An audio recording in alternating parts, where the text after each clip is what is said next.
So I'm just taking this apart. You can see now that the frame's all stripped down. I've got all the bits down there, ready to start painting, etc. But there was no head gasket on this engine at all, and I don't know if you can see, but the thermostat is like bent. Obviously was never working or jammed shut. And also, if we take a look at the piston, look at the movement there. So I'm reckoning somebody's replaced that piston, because you can see TZR upside down on that. Whether they put the wrong size piston in the bore remains to be seen. But yeah, needs a bit of attention. So I've just slid the barrel off, and as you can see, this person loved their silicone. Yeah, look at it. And if you see there, look, it's blocking the transfer port, so it's actually impeding the performance of the bike. That's if it actually went with a piston that loose in there. But like, had it have been like running normal, you'd have been, you know, affecting the performance of it.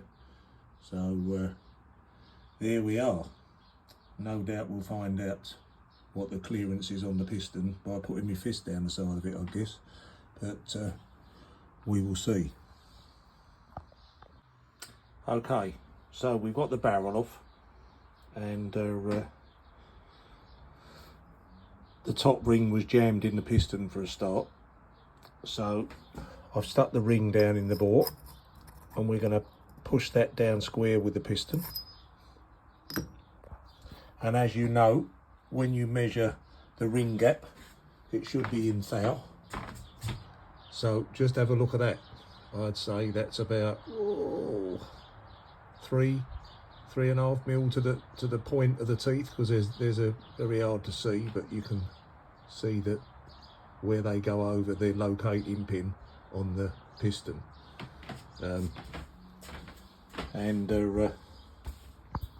If we take the measurement,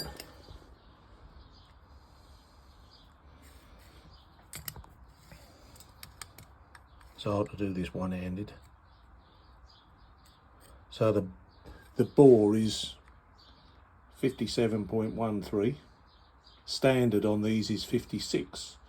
So it's had it's gone out at least 2 sizes. And the piston, which you've got to remember always is slightly oval, is 56.93. So we can go out to 1.75 oversize, which is probably what I'm going to do with it, because it's so worn, and it'll probably take that to clean the bore up and get it straight again. Anyway, that's all for today.